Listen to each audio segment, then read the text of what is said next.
सन्माननीय मतदार बंधू भगिनींनो, सप्रेम नमस्कार, सप्रेम नमस्कार।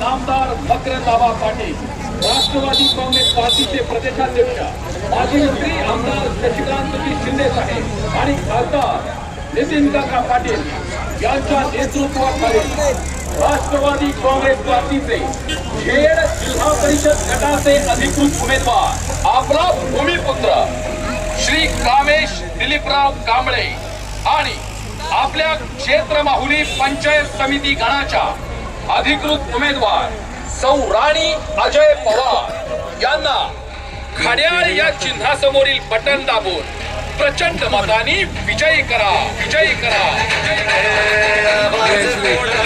आवाज जनतेचा काही देशातून घुमला, राष्ट्रवादी पुन्हा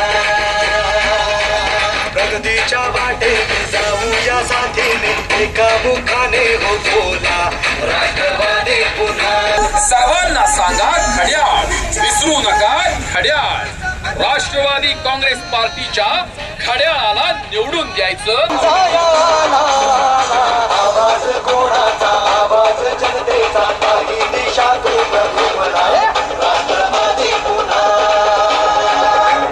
प्रगतीच्या वाटेने जाऊया साथीने।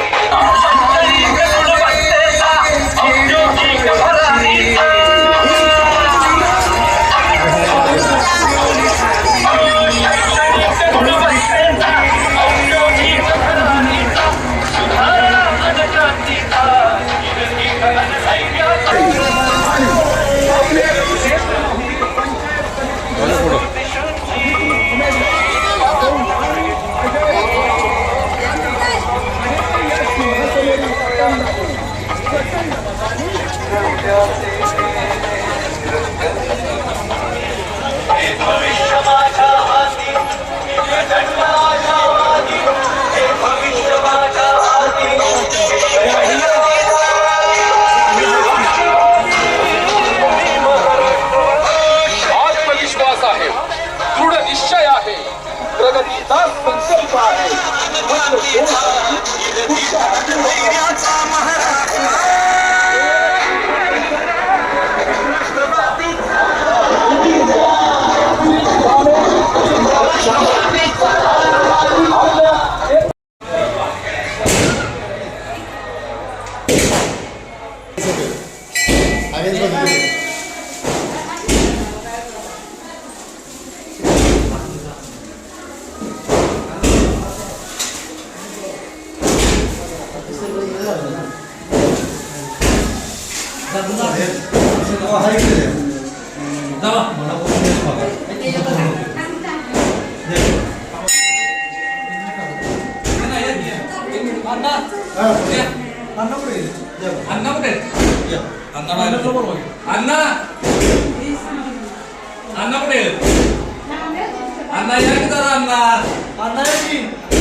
आ जाओ सब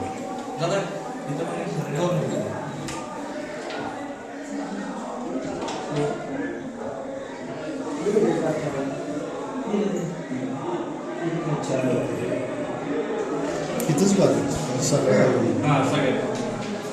इथंच गाव त्यांना दे इथं आहे इथं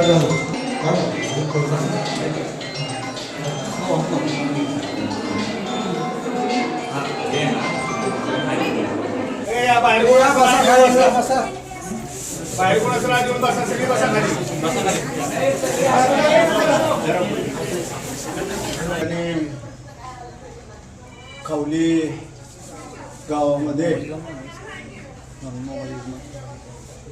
जिल्हा परिषदचे राष्ट्रवादीचे अधिकृत उमेदवार कामेश कांबळे आणि पंचायत समितीच्या क्षेत्र मौली गणाच्या राष्ट्रवादीच्या उमेदवार राणे अजय पवार या दोन्ही राष्ट्रवादी पक्षाच्या वतीनं उभे आहे. तत्पूर्वी आज भाषण न करता मी आपल्याला सांगू इच्छितो की परवा दिवशी बारामतीच्या एअरपोर्टवर तुमचे आमचे सर्वांचे राष्ट्रीय नेते अजितदादा पवार यांचा विमान दुर्घटनेमध्ये मृत्यू झाला. आज दादासारखं नेतृत्व कणखर नेतृत्व होतं. दादासारखं स्पष्ट वक्ता मनुष्याने महाराष्ट्रामध्ये जनतेमध्ये कार्यकर्त्यामध्ये दादांची ओळख होती. दादा एक असं व्यक्तिमत्व होतं, यशवंत विचार जपणारं व्यक्तिमत्व होतं. सर्व धर्म सर्व जातीच्या धर्माच्या लोकांना बरोबर घेऊन जाणारं व्यक्तिमत्व होतं. आज तुम्हाला आम्हाला हवा असणारा नेता आणि आज काही कालानंतर दादा दोन्ही राष्ट्रवादी एकत्र करणार होते, परंतु काय कशाची दिष्ट लागली आणि या राष्ट्रवादीच्या नेत्याचं एक विमान अपघातामध्ये निधन झालं. एक चांगला नेता कणखर नेता. त्या दिवशी मी काल अग्निदेला दादांच्या त्या बारामती त्या ठिकाणी गेलो होतो. अक्षरशः लहान थोरापासून मोठ्यापर्यंतची लोक इतके हळहळ करत होती, रडत होती की माझा दादा गेला, दादा तुम्ही मग परत या. म्हणजे अशा पद्धतीच्या घोषणा देत होत्या. म्हणजे दादानी एवढं हृदयामध्ये स्थान निर्माण केलं होतं जनतेच्या की एवढं हृदयामध्ये की नको एवढं. माझा दादांचा या राजकारणाच्या याच्यामध्ये 4 वेळा संबंध आला. ज्यावेळेस शिक्षण सभापतीच्या वेळेसही दादांचं जवळून संबंध आला. त्याचबरोबर एक काही घटनेच्या निमित्तानं संबंध आला. त्याचबरोबर DPDCच्या वेळेस संबंध आला. एक पक्ष म्हणून एक 2-3 वेळा मिटिंगला जाण्याचा योग आला. एक असा चांगला सगळ्यांना बरोबर घेऊन जाणारा आज आणि त्या पद्धतीनं एवढी दुर्घटना झाली. तुमच्या आमच्या स्वप्नामध्ये पण ही गोष्ट नव्हतं की दादांचं असं मृत्यू कशा पद्धतीनं जर डोळ्यासमोर जर ते कृत्य आणलं तर आपला नेता त्या विमानामध्ये स्फोट झाल्यानंतर कसा मासा तरपडतो तशा पद्धतीनं त्याचं जीव म्हणजे हे झालं. इतकं जनता हळहळत होती. तरी आज मी दादांना एक सातारा तालुक्याचा अध्यक्ष म्हणून मी दादांना त्यांच्या मृतात्म्यास आणि त्यांना भावपूर्ण श्रद्धांजली वाहतो. आणि ही श्रद्धांजली खवली ग्रामस्थांच्या वतीनं पण त्याच पद्धतीनं सर्व ग्रामस्थ माता भगिनी महिला यांच्या वतीनं पण एक दादासारखा एक नेता परत होणे नाही अशा दादांना आपण आज भावपूर्ण श्रद्धांजली वाहूया. खरी त्यांच्या आत्म्यात श्रद्धांजली म्हणजे आज आपण राष्ट्रवादी पक्षाचे जे उमेदवार आहेत त्यांना आपण बहुसंख्य मताने निवडून द्यायचे. तेवढ्यासाठी आज ही खरी श्रद्धांजली ठरेल. तरी मी आपल्या सर्वांना विनंती करतो दादांच्या आत्म्यात शांती मिळावी म्हणून आपण सर्वांनी 1-2 मिनिटं उभं राहावं अशी मी आपल्याला विनंती करतो.